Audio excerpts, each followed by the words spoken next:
हिकायत शेख सादी से एक हिकायत सुनिए। एक आबिद ने खुदा की ज़ियारत के लिए 40 दिन का चिल्ला किया। दिन को रोज़ा रखता था, रात को क़याम करता था, सारे दिन इबादत में गुजारता था। आहुजारी, राज़ो न्याज, मोहब्बत भरी बातें, खुदा से मुख्तलिफ़ शिकवे, शिकायतें, शुक्राने, सारी बातें होती रहीं। 36वीं रात उसे आवाज़ आई और उसने जो आवाज़ सुनी उसमें था कि शाम को तांबे के बाज़ार में फ़लाँ तांबा साज की दुकान पर जाओ और अपनी मुराद पालो। आबिद वक्त मुकर्रा पर वहाँ पर पहुँच गया और उस मार्केट की गलियों में उस तांबा साज को ढूंढने लगा।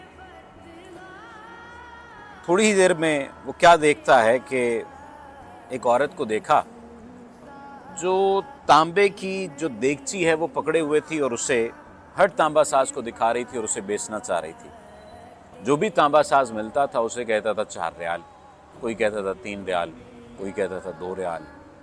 अलगरज ये कि पूरी मार्केट में उस बेचारी ने घूम लिया, लेकिन कोई उसे अच्छा रेट नहीं मिला। कोई भी उसे 4 रियाल से ज़्यादा देने को तैयार नहीं था और वो इस बात पर बज़िद थी कि मैं इसे 6 रियाल में बेचूंगी। आखिरकार वो उसी तांबा साज के पास गई जिस तांबा साज के पास निदाए गैब आई थी कि तुम वहाँ पर जाओ और वहाँ पर जाकर अपनी मुराद हासिल कर लो। वो शख्स भी वहाँ पर, वो आबिद भी वहाँ पर मौजूद था। इतनी देर में वो बुढ़िया भी वहाँ पर आ गई और वो तांबा साज भी वहाँ पर मौजूद था। तांबा साज ने उससे पहले तो ये सवाल किया कि तुम कितने में बेचना चाहती हो। उसने कहा कि मैं 6 रियाल में बेचना चाहती हूँ। तांबा साज ने पूछा कि 6 रियाल में क्यों बेचना चाहती हो। उसने कहा कि मेरा बेटा बीमार है और हकीम ने जो नुस्खा लिख कर दिया है वो 6 रियाल का है। अब 6 रियाल से कम पर मैं बेच नहीं सकती क्योंकि मेरे बेटे की दवा नहीं मिलेगी। तांबा साज ने उससे देगची ले ली। देगची लेकर कहा कि ये तो बहुत उम्दा है और बहुत कीमती है मेरे ख्याल में। तुम तो 6 रियाल में भी सस्ता बेच रही हो, इसे तो तुम्हें कम से कम 30 रियाल में बेचना चाहिए। बूढ़ी औरत ने कहा कि तुम मजाक कर रहे हो, इस बूढ़ी उम्र में मेरा मजाक ना उड़ाओ और मैं इस काबिल नहीं हूँ। खैर, उसने कहा हरगिज़ नहीं, मैं वाकई 30 रियाल तुम्हें दूंगा। उसने 30 रियाल उसे दिए और देगची वैसे ही रख ली।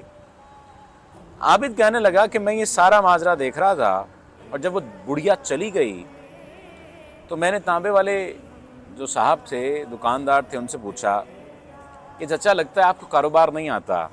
बाज़ार में कमो बेश सभी तांबे वाले इसे 4 रियाल ऑफ़र कर रहे थे। मैं भी गुजर रहा था, मैं भी देख रहा था और मेरा ध्यान ही इसी पर था। मैं आपके पास आकर बैठा, ये औरत भी आपके पास आकर बैठ गई। इसने सवाल किया 6 रियाल का, आपने वजह पूछी, उसने कहा कि बेटा बीमार है, आपने 30 रियाल ऑफ़र कर दिए। तो 30 रियाल में आपने इसे क्यों ख़रीदा, इतना घाटे का सौदा? उस बूढ़े शख्स ने जवाब दिया, मैंने बर्तन नहीं ख़रीदा, मैंने इसके बच्चे का नुस्खा ख़रीदने के लिए इसे पैसे दिया है और ये सौदा मैंने खुदा से किया है, इस औरत से नहीं किया। मैंने 1 हफ्ते तक इसके बीमार बच्चे की देखभाल के लिए पैसे दिए हैं, खाने के लिए पैसे दिए हैं और दवा के लिए पैसे दिए हैं। अगर ये 6 रियाल में बेच भी देती, मैं 6 रियाल में ख़रीद भी लेता तो एक वक्त की दवाई तो आ जाती, लेकिन शायद इसका बेटा शिफायाब ना हो पाता। अब इसका बेटा शिफायाब भी हो जाएगा, इसके घर से बरकत भी नहीं जाएगी, ये तंगदस्ती का सामना भी नहीं करेगी और ये अपनी नॉर्मल ज़िंदगी में वापस भी आ जाएगी, क्योंकि इसे अपने घर का सामान बेचने की नौबत नहीं देखना पड़ेगी। अपने घर का सामान नहीं बेचेगी और जल्द ही नॉर्मल ज़िंदगी में वापस आ जाएगी।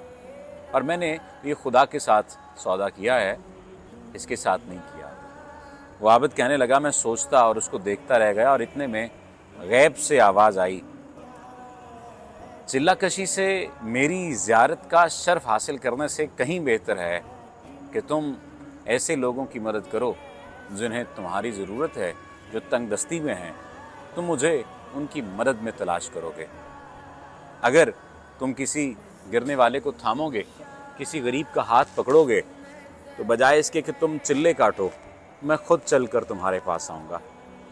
अब आप बताइए कि आप में से कितने ऐसे लोग हैं जो इस बात पर बिलीव करते हैं या बिलीव रखते हैं कि अल्लाह ताला इंसानों की खिदमत में मिलता है। और मैंने बहुत सारे ऐसे लोगों को देखा है जो इंसानों की खिदमत में जान मार रहे हैं,